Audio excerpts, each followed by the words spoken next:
Right, let's look at what's happening with the coal crisis. Last evening, we reported how aluminium sector companies had appealed for more inputs and more supply of coal from Coal India.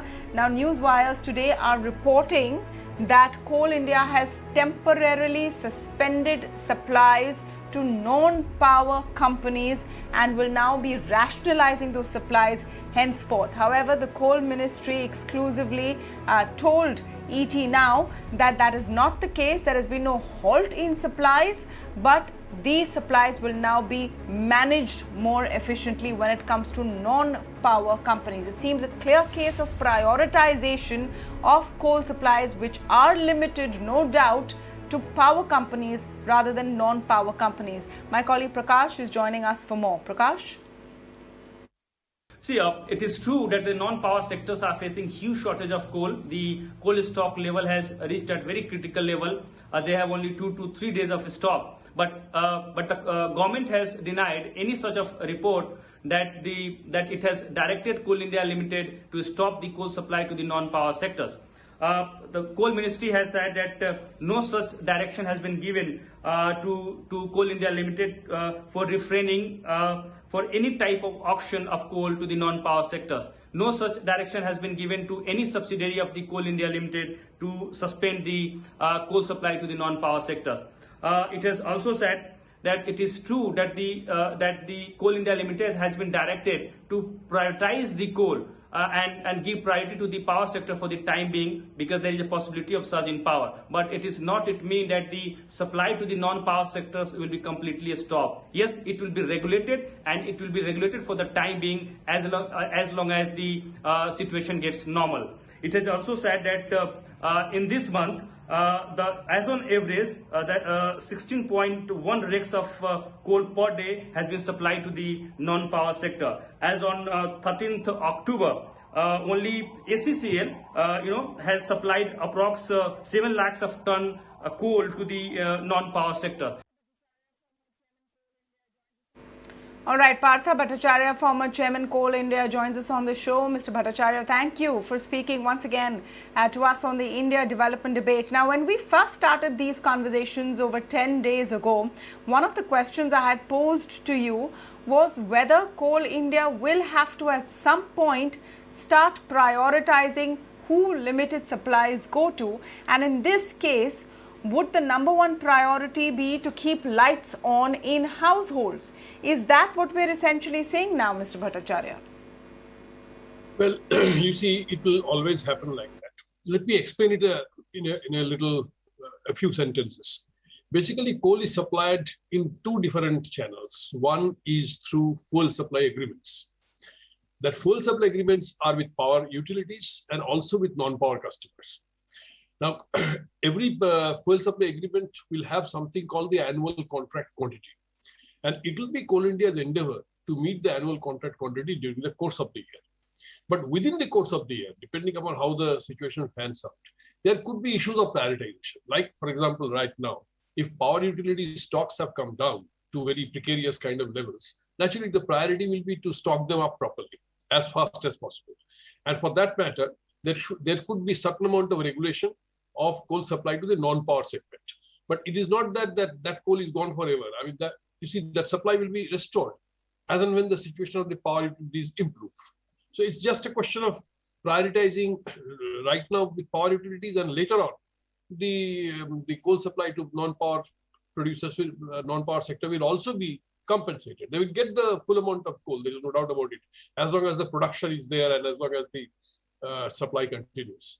So this is basically one. And the third, of course, is the electronic auction, the e-auction market. And Coal India has been supplying traditionally more than 100 million tons in that market. So that's also available as a buffer in case coal has to be diverted to the power stations for building up stocks.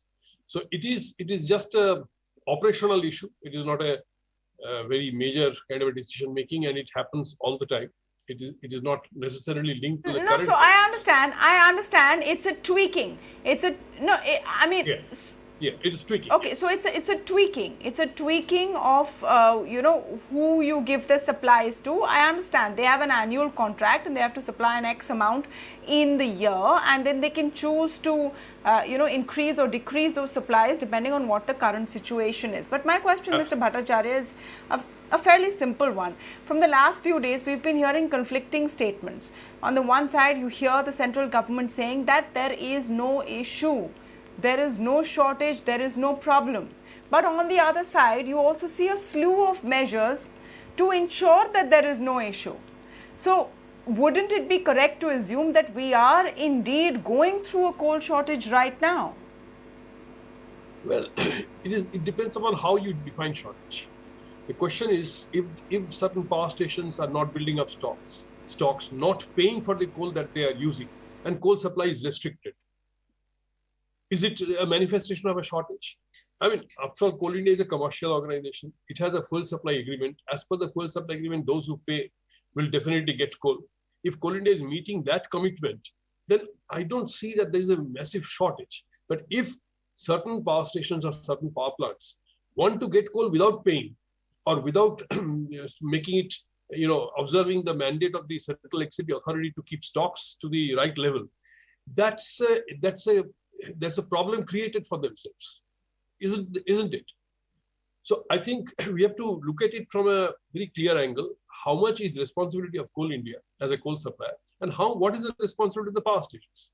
The power stations have two clear responsibilities. One, to have stocks in line with the CA prescription. The question over here, if I may come in, I would go so far as to say that we are looking at it all wrong. I mean, the average Indian doesn't really care whose fault it is. Allow me to be blunt here. They just care whether the country as a whole is facing a coal shortage or not. At a very basic level, they care whether there will be power outages in their locality, and people who run businesses care whether they will have enough electrical supply or they will have enough coal to manufacture products at a peak festive period. So it's not really about whose fault it is. I'm trying to understand what the situation is as it stands today. The situation as it stands today is the following.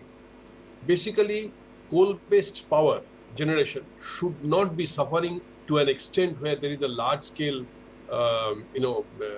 electricity power cut anywhere in the country. That's very unlikely to happen. Situation has already started improving. Stocks are getting built up. Even 4 days, 5 days stock is not a small stock; it's a huge stock. And when every day the sales or the dispatch is exceeding the current consumption level, so we have nothing much to worry about. Stocks will get built up. I won't say there is no shortage as long as the stocks don't come to a comfortable level of 10, 12 days at the power station. There is definitely a shortage, but that is not likely to interfere the common man or the common business or the common industry. Power generation should continue, and power generation will be sufficient to meet the requirement of everybody. But we'll have to naturally scale up and see that the power stations become comfortable in terms of stocks. That is, that's you can say, a back office exercise. Coal India and railways, they have to coordinate with each other, and the power stations will have to coordinate with each other, prioritize, and see that happens as quickly as possible. And this is not the first time it's happening. It has happened in the past. It has been, we could tide over the situation. Sure, and honestly, it's happening the world over. It's happening the world over, and my question to you, sir, though, is in that case, then why are we seeing these SOS messages from the aluminium sector, from steel makers, from cement makers, who are now saying that please continue to supply us coal?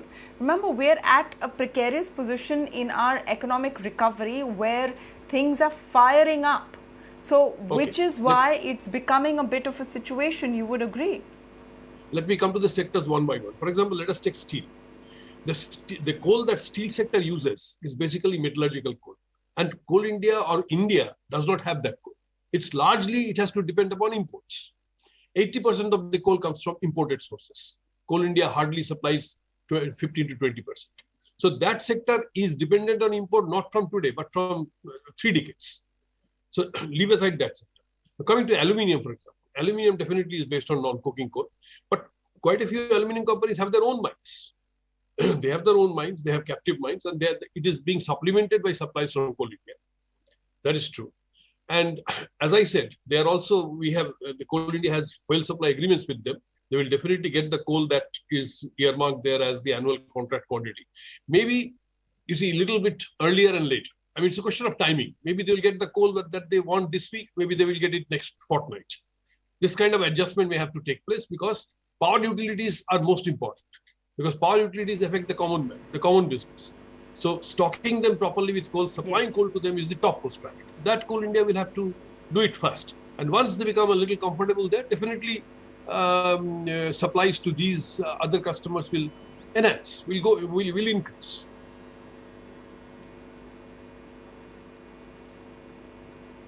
Sure. So that priority is being exercised right now, which is very important, and that's great actually, because they'll make sure that cities continue to be lit up, villages continue to be lit up, and we hope that that situation improves rapidly. Thank you so much, Mr. Bhattacharya, for joining us and adding that perspective.